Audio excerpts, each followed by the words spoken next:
أستغفر الله العظيم أستغفر الله العظيم أستغفر الله العظيم الذي لا إله إلا هو الحي القيوم وأتوب إليه.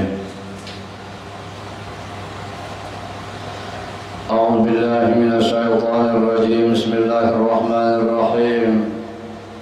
الحمد لله رب العالمين وبه نستعين على أمور الدنيا والدين.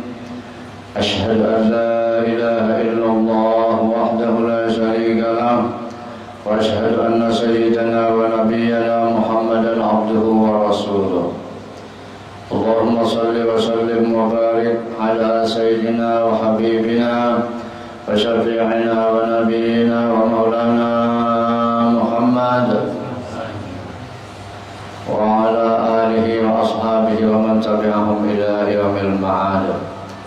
سبحانك لا علم لنا إلا ما علمتنا إنك أنت العليم الحكيم وتب علينا إنك أنت التواب الرحيم. ولا حول ولا قوة إلا بالله العلي العظيم العزيز العليم عدد كل حرف كتب ويكتب أبد الآبدين ودهر الداهرين. أما بعد. Alhamdulillah, kita panjatkan puji dan syukur kehadirat Allah Subhanahu wa Ta'ala yang senantiasa memberikan nikmat-Nya kepada kita, yang selalu memberikan petunjuk dan pertolongan-Nya. Alhamdulillah, kita sangat bersyukur kepada Allah Subhanahu wa Ta'ala atas nikmat iman dan Islam.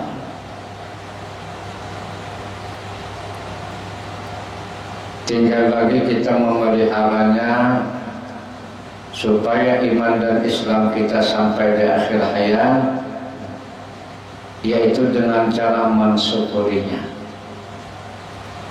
Adapun cara mensyukuri iman dan Islam itu, kata Abah Guru Sakumpul, dengan mempelajari ilmu iman dan ilmu Islam.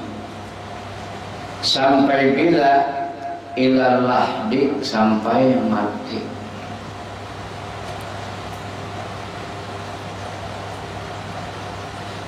Nah, mudah-mudahan kita diberikan kekuatan oleh Allah, jangan ditutup hati kita oleh Allah.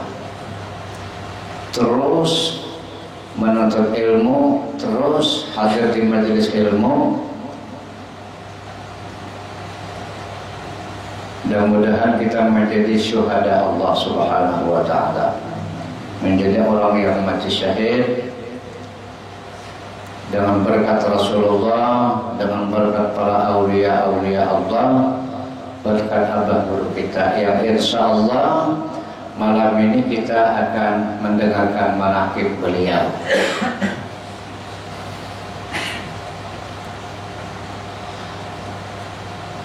Sebelumnya kita panjatkan, kita ucapkan salawat dan salam kehadirat Nabi Muhammad SAW, juga kepada keluarga beliau, para sahabat, para pengikut beliau yang setia sepanjang masa. Amin Allahumma amin. Allah Subhanahu wa Ta'ala berfirman di dalam Al-Quran, ala inna awliya Allah la khawfun alaihim wa la hum yahzanun, yang artinya ketahuilah bahwasanya para wali-wali Allah, mereka itu tidak takut sedikit jua pun kecuali kepada Allah, dan mereka tidak pernah berduka cita sedih tentang urusan dunia.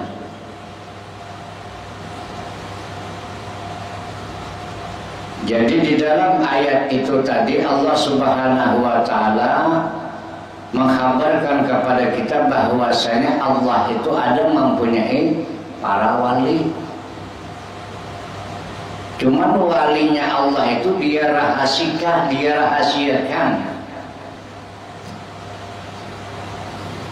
Lalu kita sulit untuk menebaknya.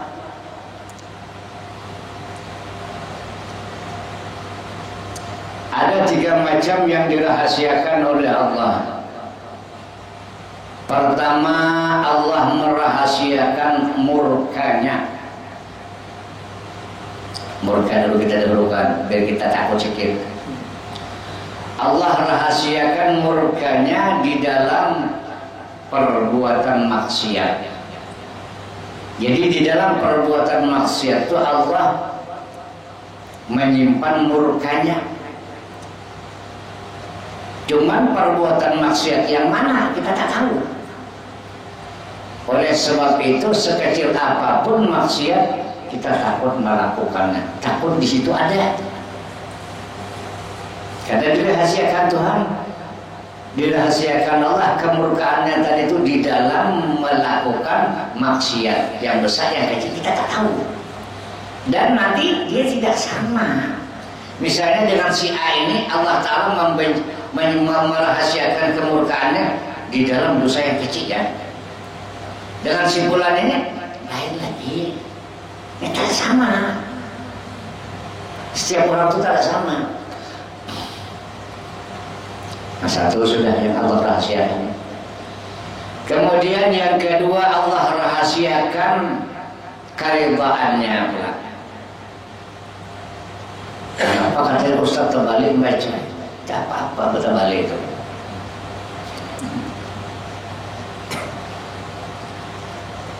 Allah rahasiakan keridhaannya di dalam perbuatan baik. Cuman perbuatan baik yang mana? Oleh sebab itu sekecil apapun kebaikan jangan kita anggap remeh.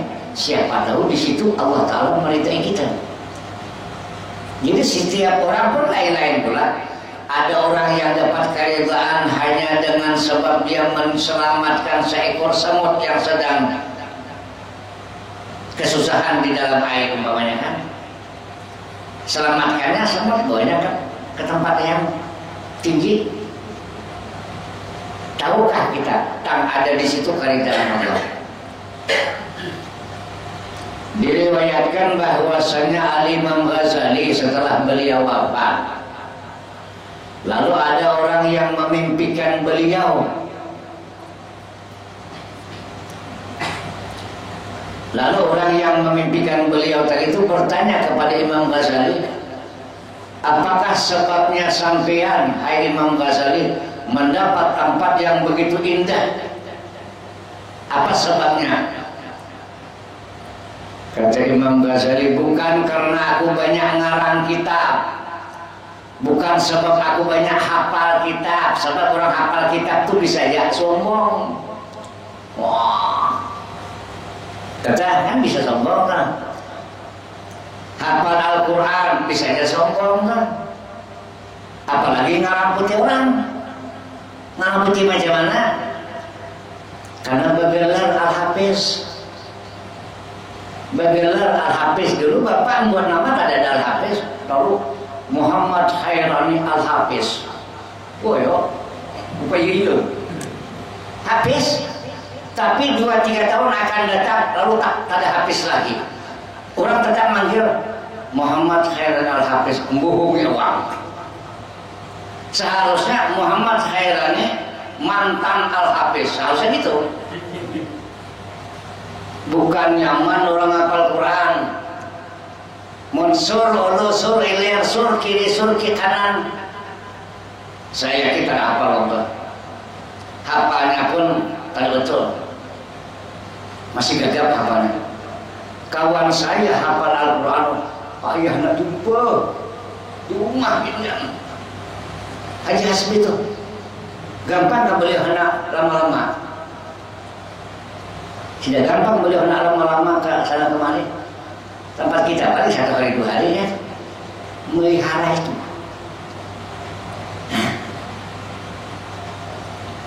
Menawak tak ada lagi hafal. Sahaja kita buat mantan Hafiz. Boleh. Bergelar tapi mantan Hafiz. Nanti sakawa hafal aja, sakawa hafal aja. Tauhan kita terhafal. Boleh saya ngatisnya.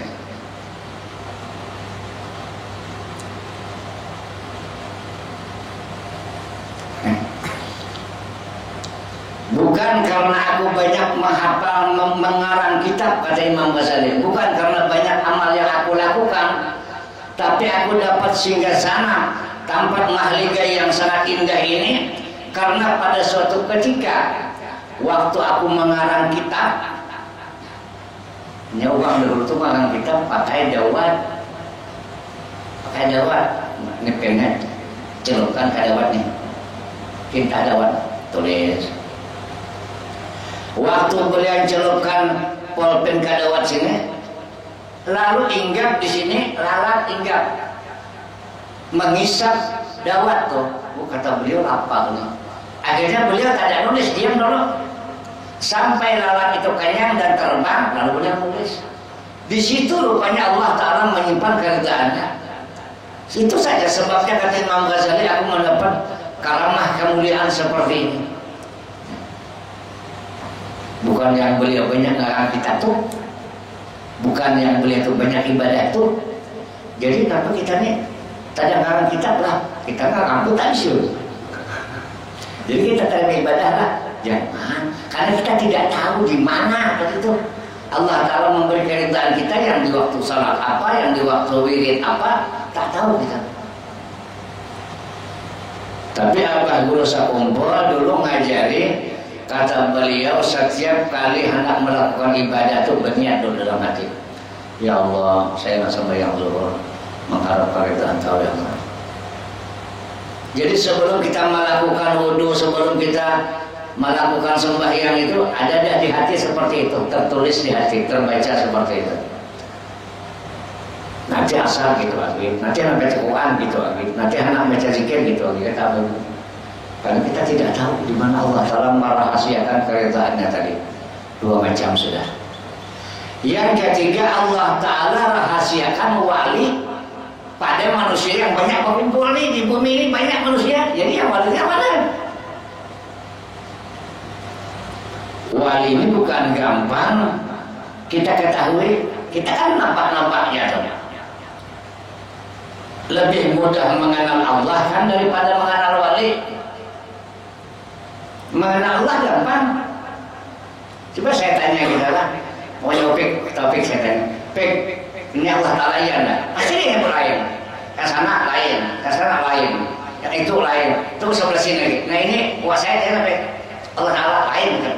Kayak meja lain, rumah lain. Tak bisa dia nyebut, berarti dia makrifat kepada Allah karena dia tidak bisa menyatakan. Tapi kalau wali, Pik, opini wali enggak? Ada, di sana ada kan ada. Tapi kalau ini Allah Ta'ala ada, pasti ada kan? Tapi kalau opini wali enggak? Tak ada. Jangan coba-coba, siapa tahu dia wali. Ada pernah opini tak ada wali kan? Nah, bisa kita. Jadi lebih mudah mengenal Allah Ta'ala daripada mengenal wali. Ada kita. Itu memang sebenarnya seperti itu, bukan gurau-gurauan, bukan. Sebenarnya seperti itu. Apalagi kita belajar tentang Allah Ta'ala, sedia ada, kan? Sedia ada. Barang sedia ada, tak perlu lagi diingat. Kan barang ada dah.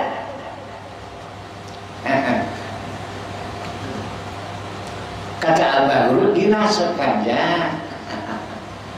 Dirasakan, apa yang dirasakan? Ya nikmat dia. Itulah tadi keberadaan wali Allah Subhanahu wa Ta'ala. Allah rahasiakan di antara manusia yang banyak. Jadi kita sebagai ahli sunnah wal jamaah yakin bahwasanya Allah itu ada, mempunyai wali-walinya. Apa itu wali Allah? Wakil Allah. Wakil Allah. Karena Allah Ta'ala tidak berupa, tidak berbenda, tidak bertempat. Ada yang berupa, yang bertempat, nyaman kita aja. Ini wakil dia. Itu gunanya Allah menjadikan wakilnya tuh, supaya kita nganggap dia. Oh tidak, saya tidak perlu nganggap wakil-wakilnya langsungnya. Iya itu kalau manusia. Tapi kalau Allah Ta'ala pun saya langsung ya, oke. Ya, boleh aja jual langsung, boleh aja jual mulai perantara, cuma hati-hati ya. Coba awak pergi ke kantor gubernur ya. Ampun, Pak, saya nomor KTP, Pak. Gila kan budaknya. Sudah ada perwakilan saya tuh, bawahan saya kan ada, buat KTP di kantor camat, bukan di kantor bupati.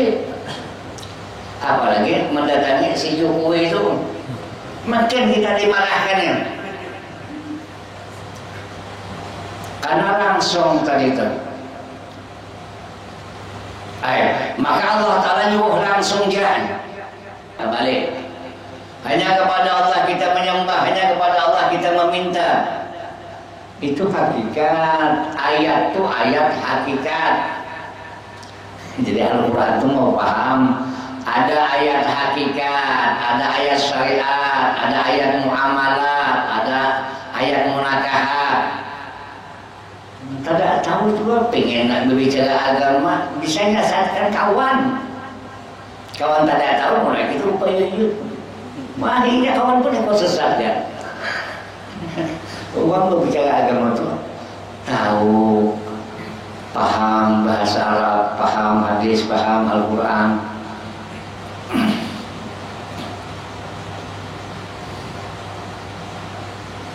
Menjadi wakil Allah Subhanahu wa Ta'ala supaya kita nyaman yang benda yang nampaknya ada.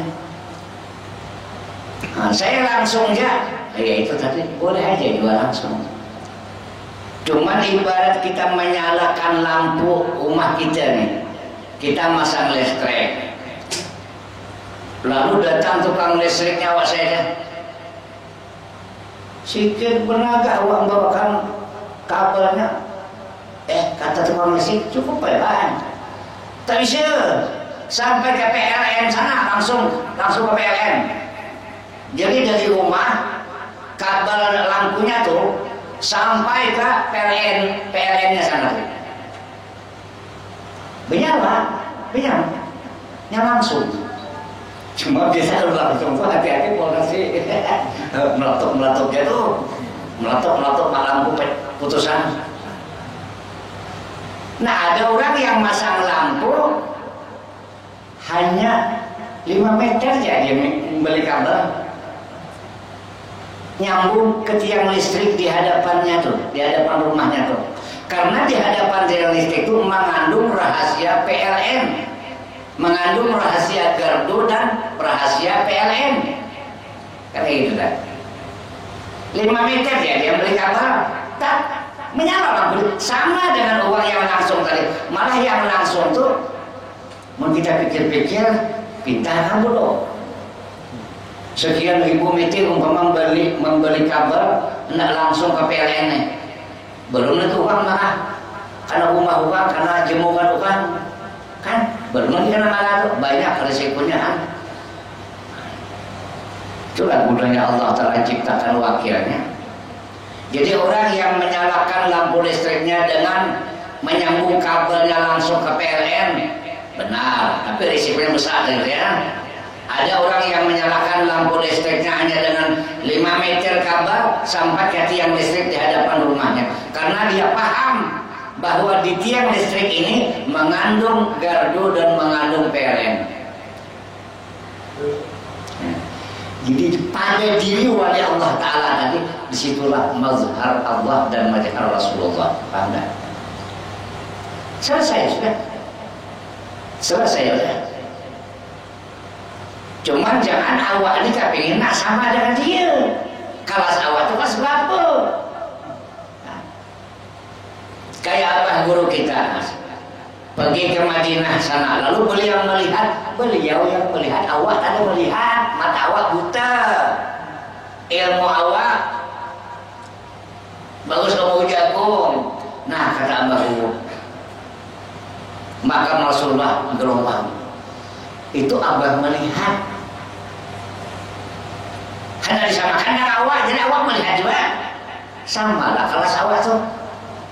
Kalau abah guru 7 tahun umpamanya, beliau udah hafal Al-Quran, 10 tahun udah banyak hafal kitab. Nah awak ini kitab yang mana? Quran yang mana? Nah, karena disamakannya. Kenapa artinya? Maka aku sama-sama beliau, artinya ziarah aku samping beliau. Kadang-kadang pun aku nengok beliau, mata awak itu mata apa? Mata bagus, mata apa? Enggak sama. Tidak sama. Sedangkan keridhaan tadi pun Allah akan meletakkan tidak sama di mana-mana. Ada yang satu sana, ada yang satu sini. Ini supaya kita paham, supaya kita berilmu. Jadi tadi ada orang yang menyalakan lampu, balik lagi saya. Langsung ke PLN sana, ini orang yang banyak risiko. Mau saya katakan ini bodoh orangnya. Mau saya lah bodoh benar, banyak-banyak ongkos, belum lagi karena makan uang, belum lagi karena tempeleng uang. Barang kabarnya nyangkut di rumah uang. Yang 5 meter tadi senang-senang ya, iya. Modalnya terlalu banyak, sama nyalanya. Itu contoh yang gampang kita pahami. Itulah tadi tiang listrik itu ibarat wali mengandung gardu dan PLN. Badan tubuh orang wali itu mazharnya Rasulullah dan mazharnya Allah. Selesai. Termasuklah abah guru kita. Abah guru kita, abah guru saya. Beliau dari muda, bahkan dari dalam perut sudah beliau wali ya. Ketika beliau menginjak masa remaja, pada ketika itu beliau berkawan. Cuman beliau itu suka berkawan dengan anak-anak santri. Anak-anak santri sana tuh ada macam kita di sini dikurung kan, sana ada bebas ngekos. Jadi nanti ada dekat rumah beliau tuh anak-anak santri yang ngekos. Situ dia suka berkawan anak-anak santri itu. Jadi beliau tuh sukanya berkawan dengan orang yang nuntut ilmu kayaknya dari muda-muda. Lalu suatu ketika beliau dengan kawan-kawan beliau tuh ada salah seorang di antara kawan tuh yang nyoba membeli makanan, beli pecel. Beli pecel katanya. Ini cerita orang tua. Saya tidak menyaksikan ya, cerita orang tua. Begitu selesai, begitu datang kawan yang beli pecel tadi itu, disodorkan, diserahkan dengan beliau, ajak-ajak makan lama-lama. Aku kata beliau tak mau makan karena kau beli tadi itu tak ada bakat. Tahu beliau jauh-jauh. Saya tinggal sini beli ke pasar sana dulu. Pokoknya masih ibu lah. Tahu.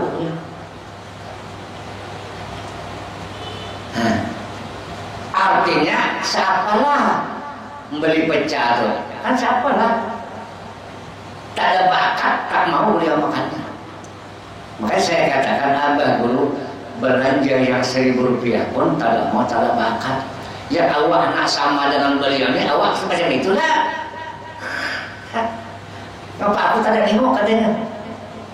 Awak kelas lain, awak masih kelas 0. Makanan awaknya masih sembrono kan. 1.000 rupiah aja belanja barang, tak ada bakat, tak mau dia. Jadi yang di rumah beliau tuh sebutir barang pun tidak